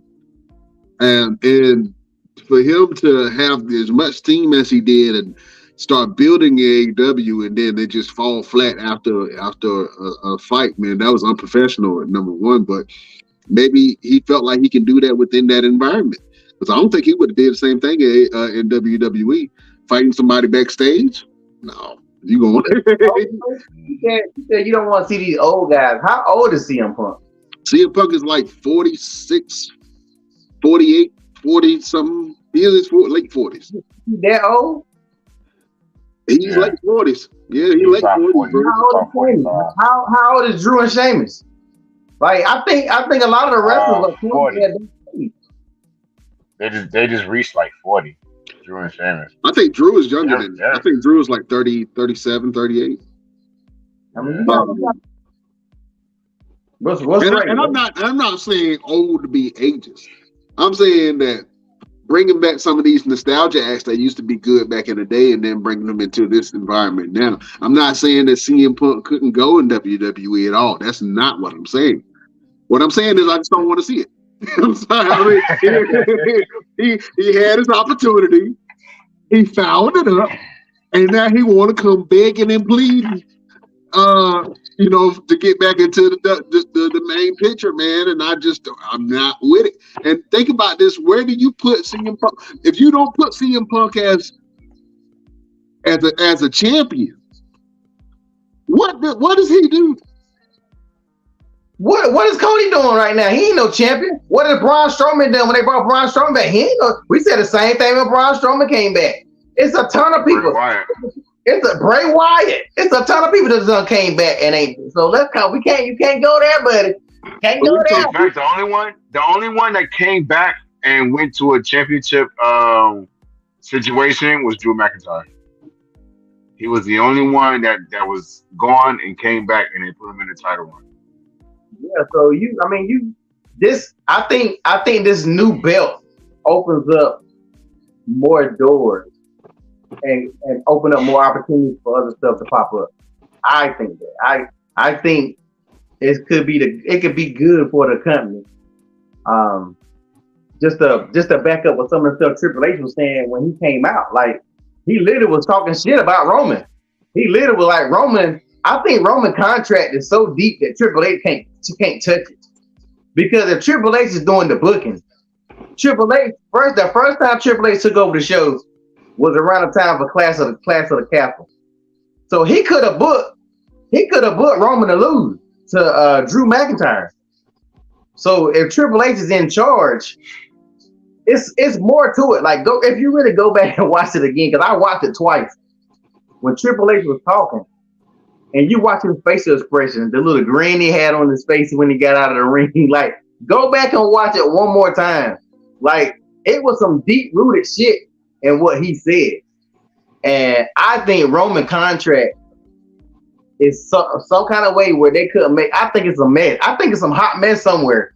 I think Triple H been wanting to take that belt off of him, because a lot of people saying it's stupid to bring that belt in now, because it's like when this dude got these two belts, and I think that's why I think they're gonna retire one of the belts. I know he said he'll still be the undisputed, but I don't think he said both titles. So one of them belts about to go. But we have definitely not. I know we're about to end it now, but we didn't really talk about it. But like, really pay attention to how Triple H was, because if he's the booker, why he just couldn't have booked Roman to lose the belt? Why do you have to go around bringing in an entirely new championship title? Shit on your current champion and said, this dude don't wrestle. This dude don't never show up. This dude got the best contract going on. We want somebody who actually go and wrestle. He literally said that. We want somebody who go and wrestle. And this is your top star. It's a lot more going on for that belt than meets the eye. The universal title would be the one that makes sense to retire. You're definitely not going to retire the WWE title. That's the WWE title. So the universal one is going to be the one that goes bye-bye. I think you guys both have a lot of validity in what you're saying, but and to be honest with you, Roman Reigns as a champion, even if Roman Reigns still keeps the belt, whoever is the champion and gets the World Heavyweight Champion, they will still be secondary to Roman Reigns. Roman Reigns is still the champion to beat. Roman Reigns made the belts relevant. Let's keep it 100,000. Think about the Raw. Okay, think about the Raw title. Think about how many people has held the Raw title, and it switched hands to hands to hands to hands to hands. I just went back and watched Big E when he cashed in against Bobby, and I had to look at it again. I'm like, damn, that was a really good match. When Big E walked up to Bobby and slapped Bobby in the face, it was like, whoa, nobody does that. But Roman Reigns is still the champion to beat. I don't care who has that secondary title; they still have to come and see Roman. And I hope at Survivor Series that they do the champion versus champion again, because we didn't have that the last couple of years, man. Since Roman has held the belt, the last 3 years we haven't had the champion versus champion kind of bout. You know what I'm saying, that we were looking for. I think the last time that they did it was Drew McIntyre, when Drew faced Roman, and then Drew lost against Roman. Was it Drew and Roman, or was it Big E and Roman? It was Drew and Roman the last time that they had the Raw champion versus the SmackDown champion. It was Drew and Roman in 2020 for the belts, and Drew McIntyre lost that fight. I think they admitted that they messed up by letting Roman keep his belt as long. I watched the thing where even Kurt Angle was saying that, like, you could say he's great and all that, but it has gotten stale, and it's people like, oh, Roman can keep it another year. Who will keep on watching it for another year if they're not building up stuff? Even though Sammy never got his shot, like I guess like they should have, but they built that up. Like right now, Roman's not on TV because they don't got shit for Roman to do. So Roman having a belt right now really don't mean nothing. And after a while, it's not going to mean nothing. When you had two belts, when you had a main belt on SmackDown and you had a main belt on Raw, regardless of whatever show you prefer one champion over the other. So having Roman still is going to, that's why I said Cody's going to get that belt, because Roman still had to lose the belt, because Roman keeping the belt for another month, another year. It'd be different if WrestleNet come on every week. He could keep the belt for 5 years and nobody would care. Like back in the days when you had Bruno Sammartino, yeah. You could do that because these guys went on TV. That was territory. That was territory wrestling. It was a different time. Yeah, that's like if we had a belt and we actually wrestled the belt. all four of the people in this group wrestle for the belt, and we keep getting our ass beat because there's only one real wrestler in the belt, and the other three don't really know what the hell we doing. So we just jumping in the ring, getting our ass beat over and over and over and over and over. Who the hell gonna want to keep watching it? So I'm telling you, like Roman is not the guy everybody think he is, and it's not Roman's fault. It's the writer's fault because they have put themselves in this hole. Even now, Roman don't got nobody to fight unless they finally do it to Bobby. They already done shoved. They got Cody fighting Brock for whatever reason. There's nothing to come from this match with Cody and Brock. Nothing. It may be a good match, but there is nothing in the main scheme of things. Sammy not even looking at Roman no more. Sammy is worrying about the Usos. Bray Wyatt probably never coming back a damn again. Gunther, they not ready to move Gunther up. Who's left? So this guy is gonna show up. Now he gonna show up even less because he ain't even got no contenders. Why would Roman show up for the next 4 months? This dude, they turned this dude into Hulk Hogan in the WCW. Like and Paul Heyman is damn Eric Bischoff.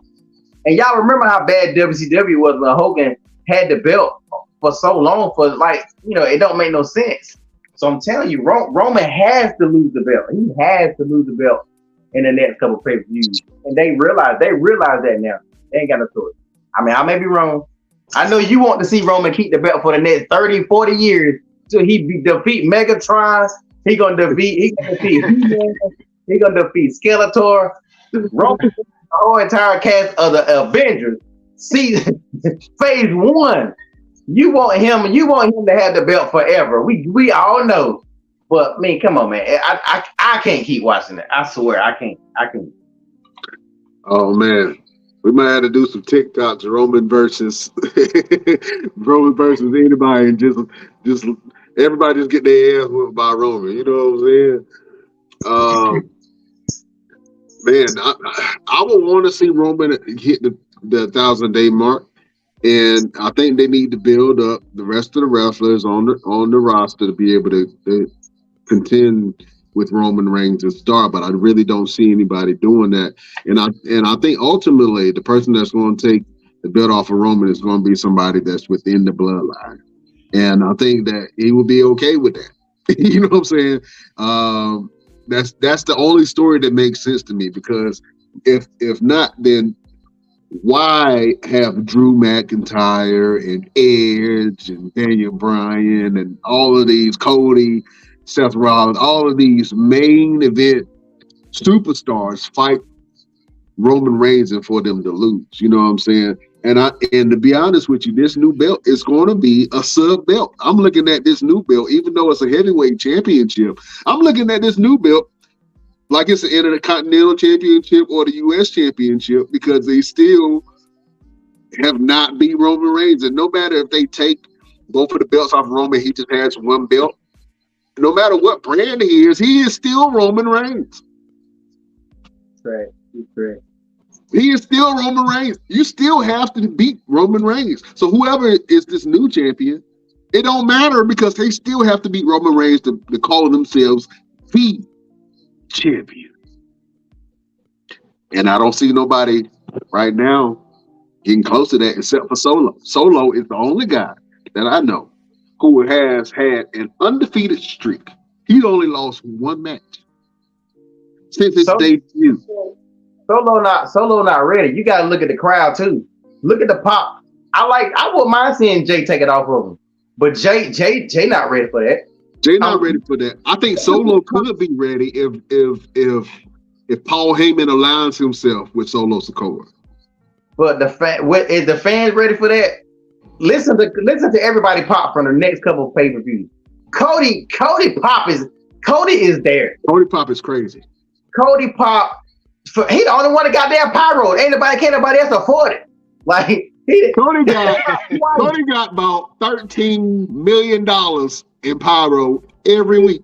He came out. I know if I'm a wrestler, man, and I'm seeing this guy come out and all this pyro and smoke, and then everybody, wow, the fans into it.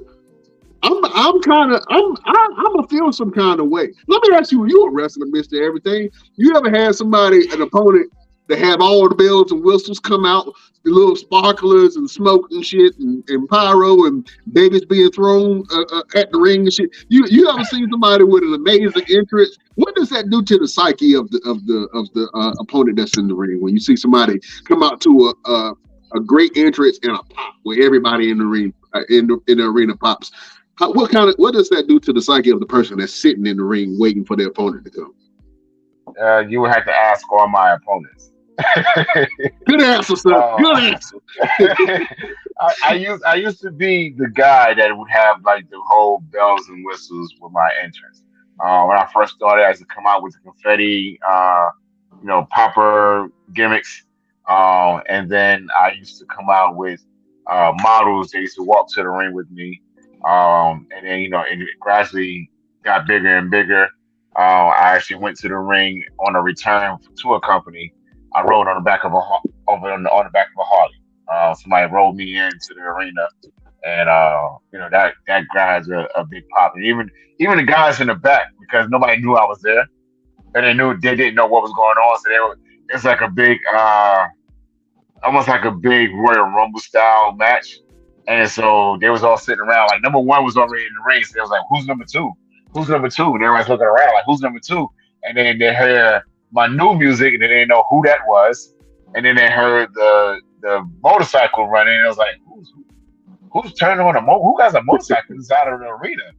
And they see this bike come down the aisle, and they see me standing on the back of it with a helmet on, with a bike helmet on. And they're like, "Who is this?" Like everybody's in the back talking about, "Who is this? Like what's going on right now?" And then when it finally got revealed to be me, once I got to the back, everybody was like, "Only you, right? Only you." I'm like, "Yeah, absolutely, only me." But it's either going to hype the individual up that you're get ready to get in the ring with, to their adrenaline's gonna start pumping, and they're gonna start feeling the energy from the fans because of your pop, or it's gonna tear them down to where they're gonna start doubting themselves, like maybe I ain't ready for this. That audience energy can make or break you because it's so much. Like you take on so much with it. So if you're not ready for it, like when I did Monday Night Raw and I was sitting in the middle of the ring, as Elisha sister, as LP mentioned, it didn't bother me. But the other guys are like, "Man, I don't know how I'm gonna do." And you just go out there and just do it. The crowd's energy is gonna help you either get over the nervousness, or it's gonna take you under the nervousness. So yeah, man. I mean, great entrances is always a big thing, and when you have the crowd really get behind you because of your entrance, that's when you're over. It isn't what you do in the ring. It isn't your mic skills. When they're behind you because of your entrance, that's when you know you're over. Ooh. Oh, man. I always think that somebody with a great interest and they coming in, I think I would be a little nervous. It depends on who it is, man. Like an Undertaker. If it's an Undertaker, I'm like, oh snap. I'm immediately terrified. And even with Roman Reigns, man, you look at his interest, man, and the grand spectrum of things, and I'm like, man, this guy has a really good interest. And it's kind of intimidating to a lot of the people that's in the ring because they like his whole aura about him screams greatness when he comes into the ring. And I think that can be very intimidating for a lot of wrestlers, man. And as a fan, I love to see it. But as a wrestler, I can imagine that some people with some really great interests can be really intimidating, especially when you hear the fan interaction and everybody is losing their freaking minds when this one person comes down. And you're right. I think a little doubt might set in, but like, maybe I'm not quite as popular as I thought I was. Very interesting standpoint, Mr. Everything. We're going to have to go over the best WWE interests or best interests of all time on a later show, man. But this was an absolutely amazing show. We went a little bit over time, man. But fellas, let the beautiful people know what you got going on and where can they find you. Let me go, LP. As always, you can find me on Instagram, spread the word out. One Click Photography Shoots. Like I said, right now I'm just putting the information and the stuff from the last week's show. I'm still doing photos as always. That don't never stop. So if you need, you can keep out my page for my next event and any booking. Just let me know. Let's work. All right, man. If you guys want to check out some of LP's work, you go on all of his social media. You can check out some snippets and clips from the fashion show. You will be impressed, and you're gonna wish that you were there. So, uh, check out all of the great content and stuff that LP got going on. Mr. Everything, what you guys going on, and where can the people find you? Oh man, as always, I'm always wrestling. Got the business getting ready to get started. The personal training and professional fitness. Professional training and personal fitness business getting ready to get started. Just putting things together. Some things have changed with my social media. So on Instagram, it is now Roosevelt Conyers LLC. It's no longer official underscore Mr. Everything. Got to start doing everything kind of towards the business. I will in the very near future make a separate Instagram account for just the wrestling, but as of right now, I'm starting putting everything towards the official business. You guys can go to my website now, RooseveltConyersLLC.com. That's RooseveltConyersLLC.com. And check me out, man. I got some packages going on for personal fitness. And if you need help with anything, just contact me and let's make some things happen. Let's get people healthy and let's get these performers ready to go out there and perform to their top level. All right, awesome, man. Listen, we're gonna have to get some Mr. Everything's fitness tips coming up soon, man. Some of the things that you can recommend for people to do to target certain problem areas in their bodies and to help with health, man. So I think that'll be really cool for you to do. You know what I mean? Absolutely. One big thing is if you're trying to lose weight, stop drinking water. Stop drinking water? Do not drink water while you do your workouts. Water adds weight. Good, I can drink soda. That's what I'm talking about. I didn't say soda. Okay. Get Gatorade, Pedialyte, or something. Don't just drink water. It's going to add weight. Well, you said no water, no soda. I was like, well, I got to drink my spit. But, you know, Gatorade, Gatorade and Pedialyte, yeah, that's where it is. Oh, man, thank you for that health tip, Mr. Everything. My name is Brian Renegade. You can find me on all platforms at Brian Renegade. Check out some of the good things I got going on. And if you want to follow this show, we got all kinds of social medias. So you can go to our Instagram at the Best Damn Wrestling Podcast. You can go to our Facebook group at the Best Damn Wrestling Nation. You can follow our Facebook page at the BD Wrestling Podcast. You can follow our Twitter at Best Damn Crew, and you can follow our Twitch at the Best Damn Wrestling Podcast. And if you just so happen to have a TikTok, you can follow us on TikTok at Best Damn Wrestling Podcast.